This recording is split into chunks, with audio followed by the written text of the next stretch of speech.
All right, earlier today at the White House, President Trump had the opportunity to remember Charlie Kirk while speaking to reporters. Let's take a look. I spoke to Erica, his wife, and we had a long talk, and she's devastated. She is absolutely devastated, as you can imagine.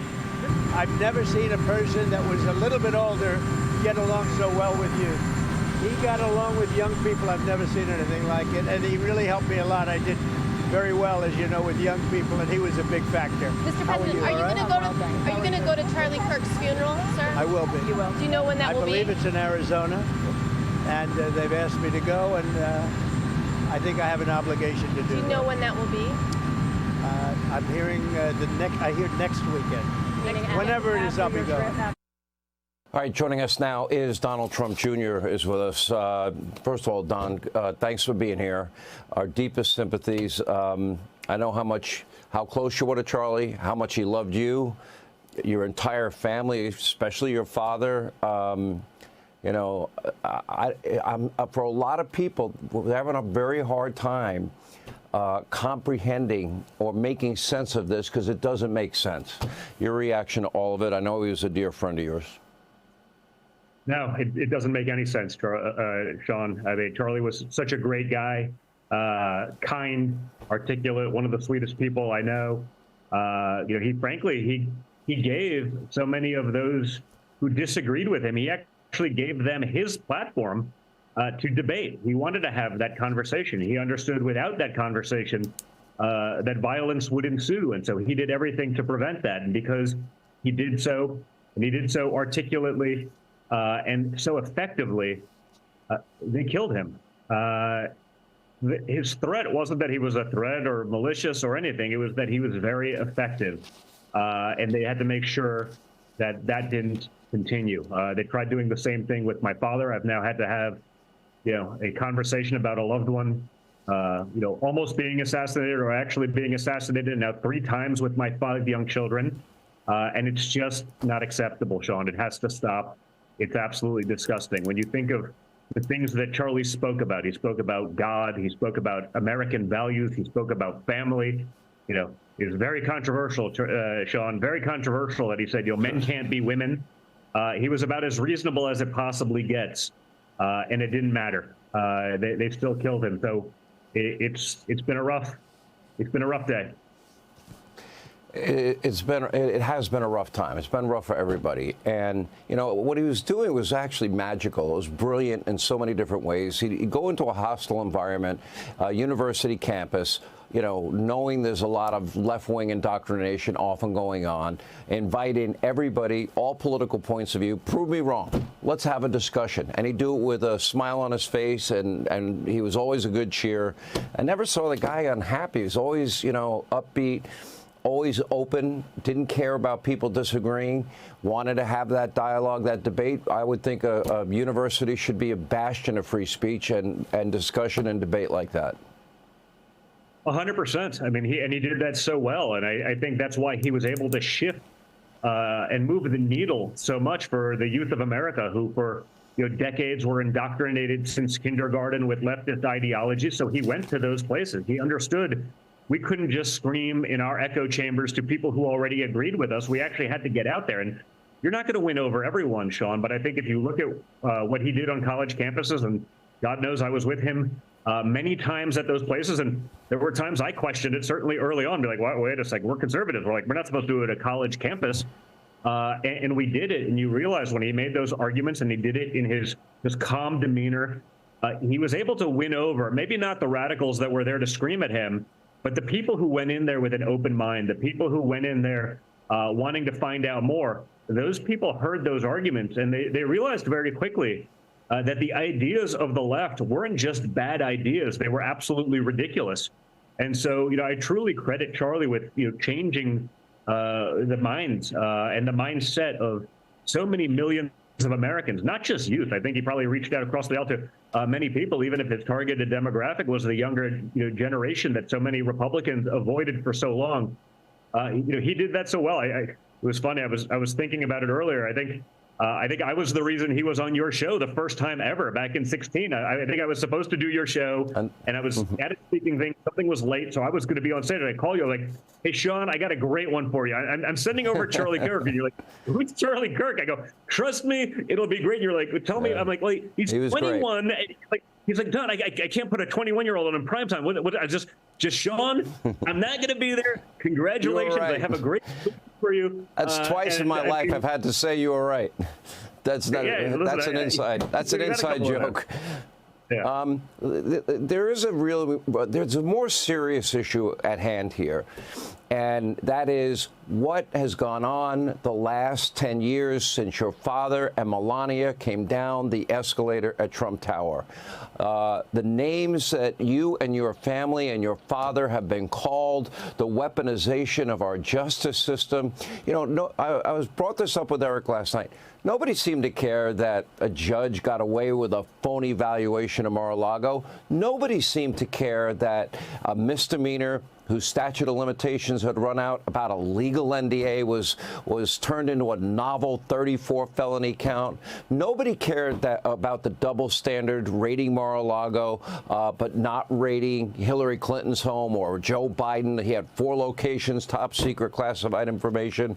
You know, it really is troublesome to me that the left, and add to that their incendiary, insane language, which I do believe it has a dehumanizing effect. Maybe we're now numb to it because I play it every night and I play it every day on radio. I don't know.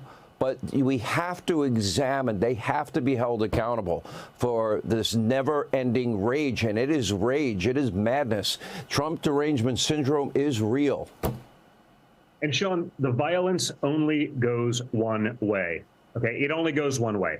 We've seen that now, you know, whether it's the assassination attempts on my father's life, whether it's Charlie Kirk, whether it's the threatening of Supreme Court justice or doxing ICE agents, that goes one way. It is entirely owned by the left. So, you know, when I watch, you know, the radical left television right now, well, it's really a fault of both sides. No, it's not. It's not a fault of both sides. What was Charlie's fault? What were the things that he did that were so radical and so terrible? He talked about God, family, country, the Constitution is good, men can't be women. These are not radical ideas, Sean, but they are radical if they're effective against the agenda of the left. You saw that. Trump was effective against the agenda of the left, so you take him out. But they don't talk about the softball game shooting of Congress, you know, Steve Scalise and the others. Again, violence against Republicans. They don't talk about I can't frankly name a mass shooting in the last year or two in America that wasn't committed by, you know, a transgender lunatic that's been pumped up on probably hormones since they were 3-year-olds because they want to normalize that. And if you say something about it, it's verboten because we're supposed to trust the science, even if it's not science, and even if everyone understands it. Those people are protected, they are hidden, they are beyond reproach. You'll never see the manifesto. Now you're reading about trans paraphernalia written on the cartridges of this rifle that killed one of my dearest friends in life. It is absolute sickness. And I think the one thing that Charlie perhaps did better than anyone is Charlie actually brought people together. He brought people together that didn't necessarily agree with him. They showed up at those events. They heard him. They saw the exuberance of all these other youth, and they said, you know what? This guy's right. Like, there's nothing wrong with family or loving your country or loving America and being a patriot, believing in the Constitution. And the fact that he was able to be that effective is exactly why they had to take him out. Just like my father was willing and is willing to take on the swamp, to take on the establishment, to take on the globalists and the, you know, the world elite, and do what's right for the hardworking men and women of America. You know what? You can say those things, but if you actually start doing it, if you're effective at doing it, we're going to take you out. This is a constant theme. Charlie was one of the kindest and mildest souls I've ever seen. He did those things. He had those conversations with a smile on his face. Again, as I said earlier, he gave his biggest detractors, the people who hated them most in the world, he literally gave them his platform on a daily basis to argue their ideas. And they couldn't do it effectively, so they had to kill him. And that's sick. That's a sad, sad place to be as a country, as a civilization, and certainly in America. Don, I know you're close to his family. Have you had a chance to speak with them? You know what? I called. We called Erica yesterday, his wife, and when we heard, he was at the hospital, he was perhaps stable, he was getting a lot of blood. She actually called us back, and for some reason we just saw the missed call, but it didn't actually ring. By the time we noticed that and got back, we had heard the news. So I have not yet. Obviously, we're praying for them. We're thinking of them. We've sent the notes, but the way to make sure that Charlie's legacy lives on is just to stay active, maintain that unafraid posture that he had, and he showed so many, and opened the door for so many people to actually speak their minds, to speak the truth, to speak to that power. If we all learn something from Charlie and continue to do that, there's a great future for America. But if the other side gets what they want, which is to make us cower in fear and hide in silence and to shut up, that's not going to work. You see what's going on, the way they're continuing to, even today, trying to vilify him on left-wing media and anyone that defends him. But we're in a sick place. We must be unafraid, Sean. We must continue to speak our minds. We must all be out there. It can't just be Charlie Kirk or you or me or my father. It has to be everyone. And if we band together and unite, like he united so many people, so many people that were not conservative, that didn't necessarily even believe in those things, that weren't even political, but they saw that movement, they saw that energy, they saw the good. I think Charlie would be incredibly proud to see that legacy live on, and it will. I think it will, and I think your message of pushing forward in spite of the risk.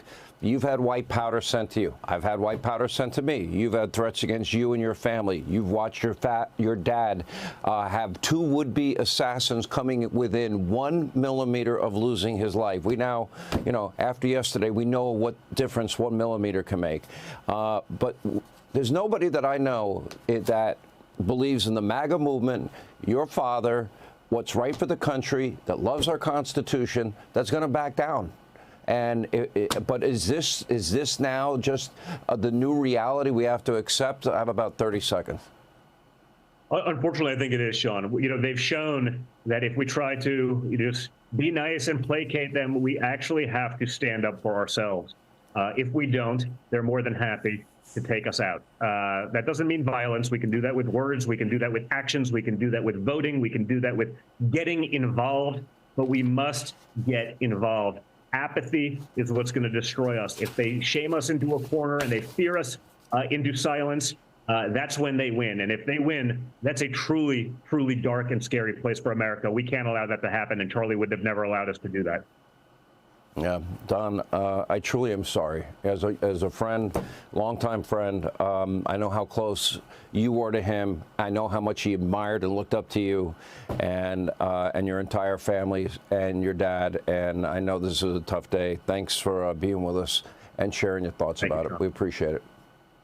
Thank you. Hey, Sean Hannity here. Hey, click here to subscribe to Fox News YouTube page and catch our hottest interviews and most compelling analysis. You will not get it anywhere else.